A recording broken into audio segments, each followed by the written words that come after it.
This is a special podcast presentation from 700WLW.com. This is Doc Thompson On Demand. Some new numbers out, just came out. A little bit of breaking news. Federal budget deficit for this year, it's even higher than expected because of the bad economy. It's going to be $1.5 trillion. That's the deficit this year. That's how much overspending. They have overspent $1.5 trillion this year. Those are the latest numbers. Absolutely brutal. Doesn't get any better locally either. Mason Schools has to come up with a bunch of cuts. Mason School looking at $5.8 million in cuts for the 2011-2012 school year. So they are going to cut 53 jobs. 19.5 of the jobs will be the 688 teaching positions. 0.5, is that part-time? I didn't know you did that with jobs. 19.5 of the 688 teaching positions, or about 3% eliminated. Other positions being eliminated. 6.5 in clerical jobs. One of the 10 health service coordinators will be cut. 14 of the 185 paraprofessionals and 6 custodial or maintenance workers will be cut in all. Get some more of those numbers coming up in a minute, but I got Jeff Reed from the Milton Friedman Institute is going to talk about school choice. Welcome, Jeff. Hey, Doc. How you doing? Doing well. When it comes to things like the schools, does Milton Friedman's idea of in capitalism and freedom that they can never admit they're wrong, all they want to, the people that run these public organizations, whether it's a school or government agencies, all they want to do is say the problem is we didn't give them enough money? I think Milton would say that's what any monopoly would do, right? So you have a small group of people controlling the system, and what you want to do is you want to get as much money as possible, and you care very little about your output or your quality of your services. So what does school choice do for us? So school choice, basically Milton said government does 3 things in education, right? So government requires that we go to school, we collect taxes to pay for schooling, and we have government run the schools. He said, why do we have government running the schools? Basically what we need to do is we need to give parents a wide array of options for where they can shop for the education that best meets their kids' needs. And that's specifically what school choice does. So you got those 3 things. We require kids go to school, get an education. We have to pay for it somehow, and they are government run. So if we're in a bad situation, let's see what we can take away. Well, we're not going to take away the requirement that kids go to school. We're going to have to still pay for it one way or another. So the obvious one is let's take away some of the government running them. Right. So essentially think about like the food stamp system, right? So Milton said, look, you can debate the quality of that program all you want, but we don't have government all of a sudden setting up grocery stores and government providing services to food stamp recipients. We let food stamp recipients shop wherever they want. As a result, they have a wide array of options and at a lower cost because obviously with the competitive factors of grocery stores, they want to provide maximum quality at low cost, right? And so all of a sudden, if you had government subsidizing grocery stores, running grocery stores, I can tell you right now, the complete opposite would happen. You would not have a wide array of options, and they'd be more expensive because they have no incentive whatsoever to reduce their costs. Are those good comparisons? Can you compare education to business? Absolutely. You know, it's funny. I have a lot of friends that teach the profession, and they tell me all the time, they said, look, our school needs to be more like a business. And basically what they mean by that is we need to empower principals to actually run their schools. We need to empower principals to reward great teachers and get rid of bad teachers. You know, Milton said ours is a system where great teachers are grossly underpaid and bad teachers are grossly overpaid. And a lot of that is because of the one-size-fits-all system that we've created. And if you empower principals to actually run their schools, you know, they could identify those high-quality teachers and do the things necessary to, you know, make them happy in their jobs and also reward them. And school choice opens it up in a lot of different ways, right? I mean, school choice, it could be a situation where you get the money to put towards a private school. I mean, if you're paying tax dollars and they say, okay, we have so much in this area that we allocate for every school or every kid to go to school, you could use those in a private school. You could do online and homeschool. There's a lot of ways, a lot of choices, right? Yeah, and Doc, you can even stay in your own school. I mean, it's really interesting. Florida has a number of school choice programs, one of which is tax credit scholarships for low-income kids. But interestingly enough, only 2.5% of eligible students are actually using the program. So what that tells me is a lot of kids are happy in their current environment, right? But for those kids who desperately need something else, why don't we give that to them? It's pretty funny. I had an op-ed appear out in a Nevada newspaper, and this gentleman wrote a response refuting my claims, and he said, Mr. Reed is wrong. So if Mr. Reed would look at his own research, he would find that a lot of kids who are eligible for these programs stay in their public schools. And I said, no, that's what the research bears out, right? So, these kids are clearly happy in their schools. We want to allow them to stay there. That's their choice. But for the kids who desperately need something different, why in the world don't we give them that opportunity? How would we improve the education if they stayed in the same school with school choice? Just make more things available at that school, more programs outside of it? No, it's essentially the competitive factors, Doc. So, going back to the Florida cases where 2.5% of eligible students in this tax credit scholarship program, take the vouchers, whereas with the special needs voucher they have down there, 5% are using it, and so 95% are staying in their schools, right? But because of that threat of competition, the schools have to respond to improve because they know all these kids are eligible. They know all these kids could leave if they're not happy, right? So they're incentivized to improve things. I mean, Florida used to have a failing schools voucher where they started grading their schools in Florida, their public schools A through F, very clear labels to allow parents to, basically truth in advertising, right? Mm-hmm. And so the way the system worked is if public schools received 2 Fs in a rolling 4-year period, suddenly those students would be eligible to get vouchers and leave. Well, what you saw happen was when a school would get its first F, suddenly it would start to improve because they didn't want to lose the kids. They didn't want to lose the money. That's what every business does, right? You have to keep your customers happy. Otherwise, they're going to leave. How is Florida worked? I know they have a lot of classes online. They put a lot of the curriculum online and said you can take online classes or homeschool parents would be able to access this stuff. Has that worked out at all for them? It's interesting. I'm actually driving between Topeka, Kansas, and Kansas City, Missouri right now because we're doing an educational tour here in the state for National School Choice Week. And basically what we're doing is we're comparing Kansas's education environment to that of Florida's. And what Florida has done is revolutionize education through providing a number of options, a lot of school choice programs. They've had systems where they're going to reward high-quality teachers, dismiss bad teachers, yada, yada, yada. And what's happened is Florida is now outperforming a lot of states. Specifically, if you look at 4th grade reading, and 4th grade reading is incredibly important because that is basically, kind of the watershed moment for kids to do better in life. If kids can't read, they're not going to be doing much later in school, right? And so what we see now is Florida's Hispanic students on the nation's report card, on the 4th grade reading test, are outperforming the statewide averages of all students in 30 or 31 states. I mean, that's incredible. And that's because they have options. They have quality teachers. They can go, take classes online. They can go to private schools or they can stay in their public schools. But basically, everyone has been incentivized to improve in the state of Florida. And the research and the results bear that out. Are there any other explanations to it? Is anything dramatic, any other dramatic actions happened in Florida that would account for that? Or is that it? Look, Florida basically did 2 approaches. They did a top-down approach. The state capital down to the public schools. Here's what you need to do to be accountable and to make sure your kids are performing. They also had a bottom-up approach. We're going to give parents the power to choose the schools that work best for them. The top-down approach is, they started grading schools A through F. Like I said, a lot of states have very vague labels for how they're performing. A friend of mine from Arizona always says on the state of Arizona they have performing plus and excelling. Well, which one's better? And so the governor there, Jeb Bush, at the time said we're going to label schools A through F. They also said, with regards to the policy of social promotion, kids in the 3rd grade who weren't able to read were being moved on to later grades. And basically what happens is those kids fall further and further behind. They're the ones who drop out of high school. They're the ones who, basically are the maleducated in society and kind of cause a lot of the problems that we have to deal with. And so what they said was, if you can't read in the 3rd grade, you ain't going anywhere. And a lot of people said at the time, hey, look, this policy is really cruel. This is going to hurt the kids. Yeah, the only policy was cruel, or the only kids it was cruel to were the kids who weren't left behind, because the kids who were retained dramatically improved, and the kids who should have been held behind but had some exceptions and allowed them to move forward, they actually fell further and further behind grade level. And so those were some of the bottom top-down policies put on public schools in Florida.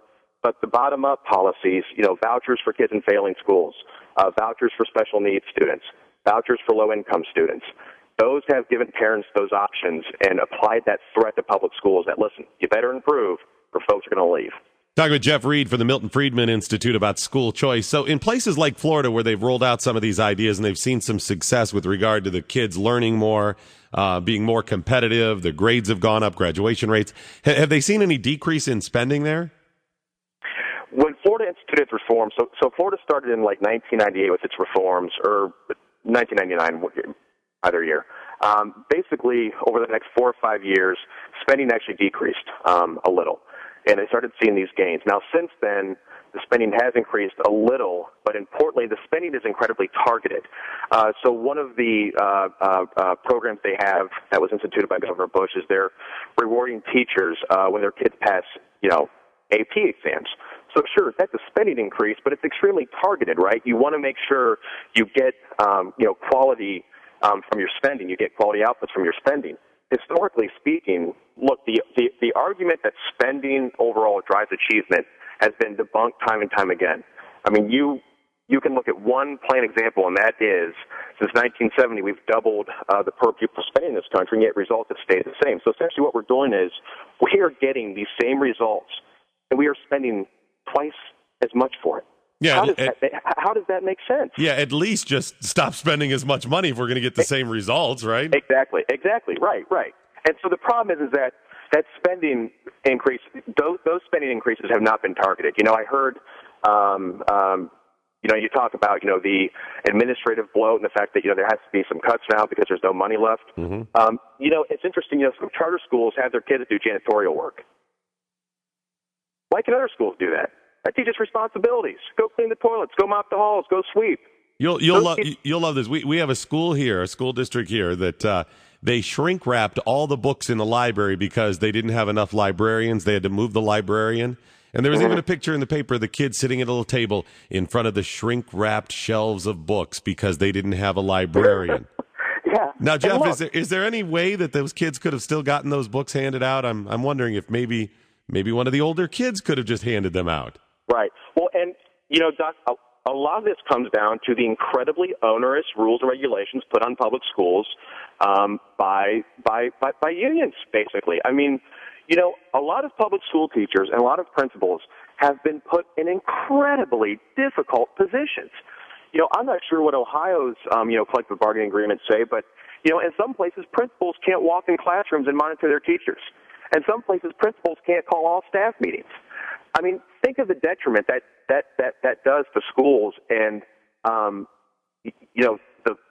pain in the rear, to be quite blunt, that is for the principal who's tasked with running his or her school, and yet they don't have the tools and resources to do it. I cannot believe a situation would exist anywhere in America where a principal wouldn't be allowed to go into a classroom. The only reason I could see somebody putting that rule in place is to protect bad teachers.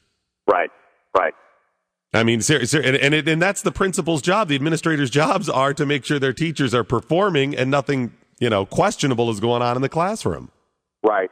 And, like I said, a lot of teachers are put in incredibly difficult positions, and we absolutely need to reward our great teachers, make them models of excellence around the country. But for those folks who it's just not working out, Doc, we got to find something different. I've often joked that I actually went to public school up in Norwalk, Ohio, about 2 hours north of where you are. Mm-hmm.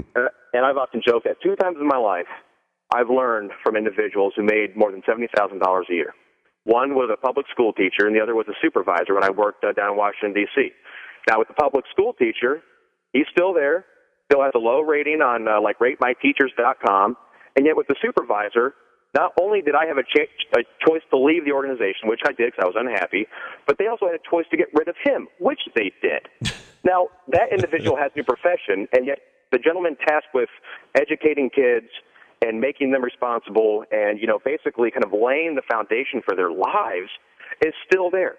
And basically what needs to happen is parents in those classrooms or parents of children in those classrooms should be allowed to either A, take their kids out, or B, put some pressure on the principal to get rid of that teacher. Well, guess what? The principal doesn't have the power to get rid of that teacher. I mean, this is a systemic problem. It's laughable. It's ridiculous. It's silly.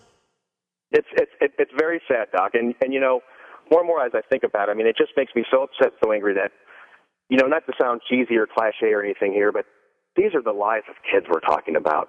I think about, those teachers who had a profound impact on my life.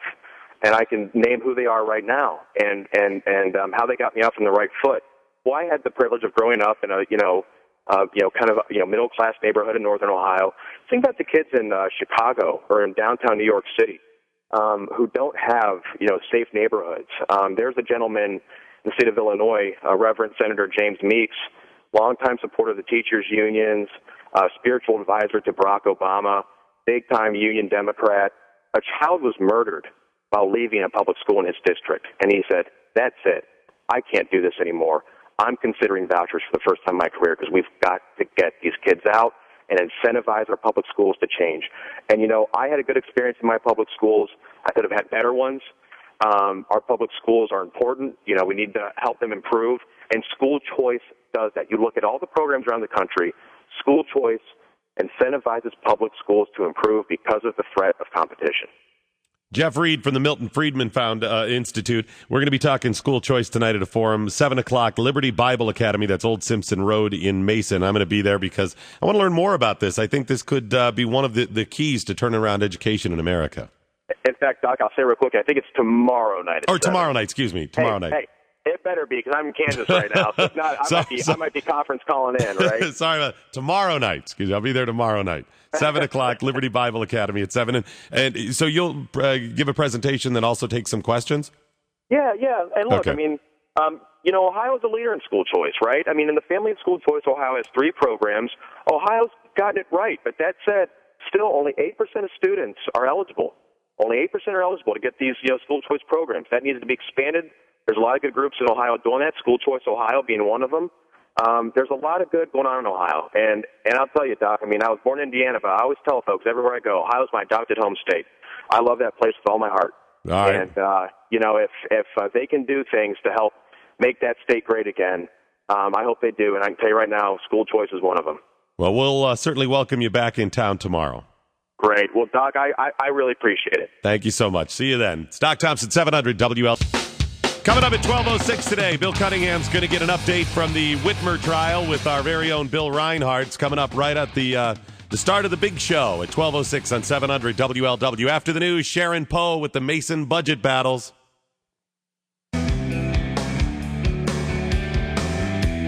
Tomorrow morning, 9:30, a special webcam will be hooked up to 700 WLW show in the studio in here.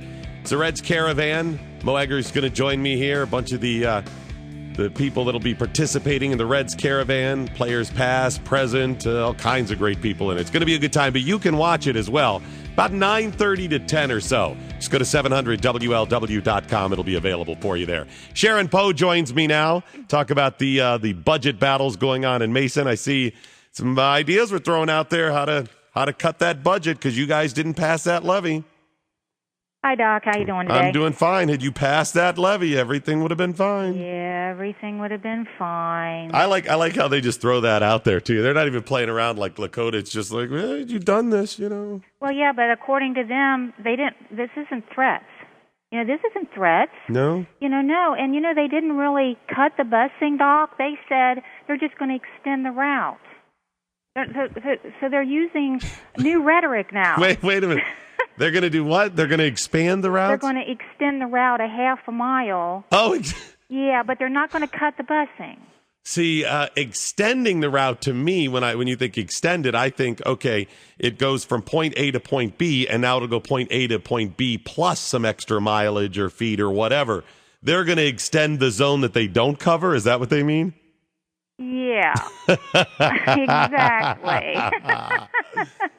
So that's nice. So you guys don't have to face budget busing problems now. That's good. You just you extend the route problems. Yeah, between the school board last night and Obama, my head just exploded. Because first of all, our vice president of our school board, Kevin Wise, blames this on the state. Oh, state's not giving them enough money? Is that it? It's the state's fault that they're going to have to come and ask us for more money. The state is kicking the can down the road into the local communities who's going to have to cover, the taxes. Now, first of all, the blame is not the state. The blame is not from the taxpayers passing the levy. The blame is the fiscal mismanagement, the overbuilding and lavish school buildings that we have, the unbelievable amount of non-essential administrators that we have, the amount of benefits that these people don't have to pay, and again, they cut busing, they cut textbooks, they cut, pay-to-play sports, so again, they're saying it's for the kids. How is all these extravagances for the kids? They protected their lavish lifestyles. They cut nothing out of the administrators' pay. They did not ask for them to pay some of their health care benefits. We even pay the taxes on those benefits, the free benefits that those administrators get. Let's see. They're cutting 53 jobs, and I'm going to go to. They got 19.5 teaching positions, 6.5 clerical, 10 health service coordinators, 14 of the 185 paraprofessionals, and 6 custodial. I don't see anything listed about administrators. No, and they supposedly, according to their presentation, they're going to cut 6 administrators. One of the administrators, who was the assistant superintendent of human resources, Dave Allen, already left to take a job in Tennessee, and so they're not going to replace him. Okay, so that's one administrator. So they're going to now these $150,000 plus benefit administrators are going to have to work a little harder. Oh my! They're going to have to start earning their money a little more. Oh my! But they just don't understand that the country, the state, the county, everybody is broke. And they are not willing to make the cuts that need to be made. They have got to get rid of 6 principals in one school. Why do we need 6 principals in one school? Why do we need 6 land support administrators?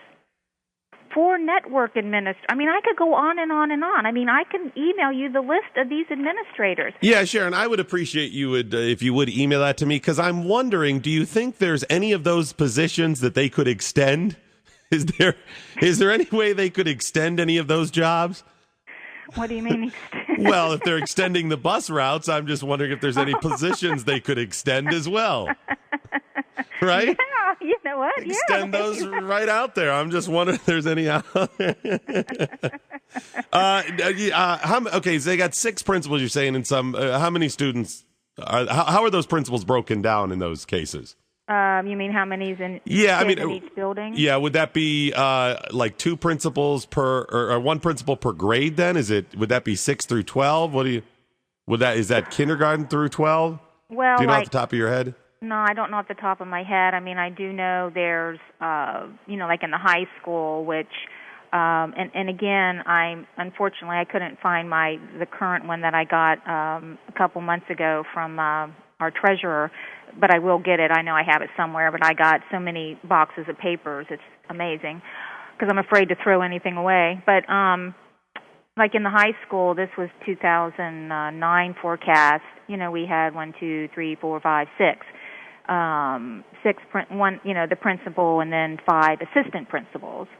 And but I don't know what the breakdown is per student, and and there's really not a state regulation on that. But are those grades? How is it combined in that school? Is that just high school? Is that junior high and high school, or K through high school? The high school is freshmen through seniors. So you're talking 6 for 4 grades. For 4 grades? Yeah. Okay. Yeah. And we have, and then of course, Doc, we have like the largest weight room facility in the state of Ohio. I'm trying to think if that falls into those, if you're trying to prioritize, if that would be at a priority on your list of what kids are learning. I'm wondering if that's something that could be extended to save money. Yeah, that's. And by the way, Sharon, I'm still looking for examples like that. If people have them in their schools, just write me and tell me what the district is. It'll be anonymous or whatever. Just tell me about huge weight rooms and stuff. Lincoln learned by fireside light. He didn't have weight rooms and everything else, and the guy ended up being president. Those things are possible. We need to get back to the basics instead of worrying about whether or not we're teaching kids about diversity and if you have a weight room and if they get enough fruit in their diet at school. I don't think that's the task of public education. Well, the way I look at it, Doc, is that as a taxpayer, my obligation is to educate a child. Okay?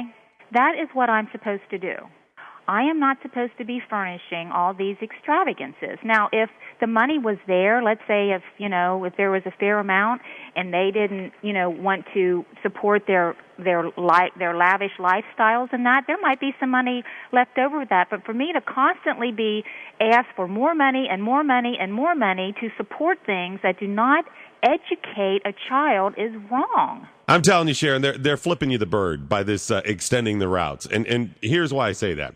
They say this entire plan they have, the budget cuts, in order to save money in Mason schools, the plan is going to cut $5.8 million. That's what they say. Mm-hmm. And they mention all the people that they're going to lay off. Mm-hmm. The extending the bus routes is going to save $350,000. Now, I'm wanting to save any penny we can always, but if you look at the $5.8 million and compare that only $350,000 of that $5.8 million is extending the bus routes, why even bother? The bulk of it has come from, eliminating these other positions.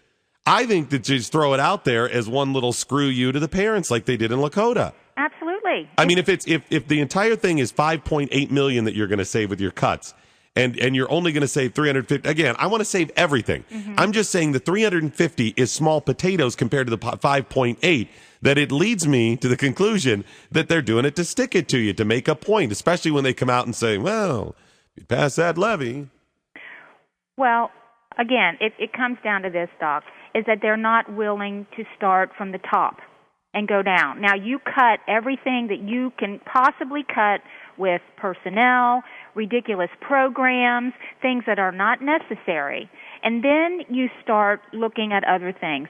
But until you are seriously talking about cutting out these unbelievable salaries and benefits and the amount of administrators that we have, we will not support anything. I want to know, are there any administrators, with all of the budget battles that schools are having right now, has any district in the area cut administrators' salaries? No. Have any of them that you know of said, you know what, guys, sorry, we can't do this anymore. We're going to go ahead and scale everything back 5%. I'll bet if you're one of the 53 that lost your job there, you might have liked them to consider maybe scaling back by about 5% for those people at the top. Well, sure, and no, there was no pay cuts. Now, last year, these administrators did take a pay freeze. A pay freeze? Yeah, but they have no pay cuts, and they're still getting their wonderful benefits. And how long is that freeze good for, do we know? It was just for last year. So we don't know what's going on this year. So apparently this year everything's better, though. They'll make it up. It'll be made up, trust me. I've seen that before, too. We had one time where, we're not taking a pay freeze, but then we find out they did get an increase because that wasn't their raise, it was their step increase. So we said, well, isn't that a raise? And no, it's not really a raise. It was just deferred money on their huh? paycheck. Yeah, that's all. Okay, it's not a. That's like extending the buses. We're not cutting it. We're extending it. Nicely done. Extending it. Exactly. All right, Sharon Poe, I appreciate the update. Send me that info if you can. I will. Thanks, Doc. Have a great day. Thank you so much.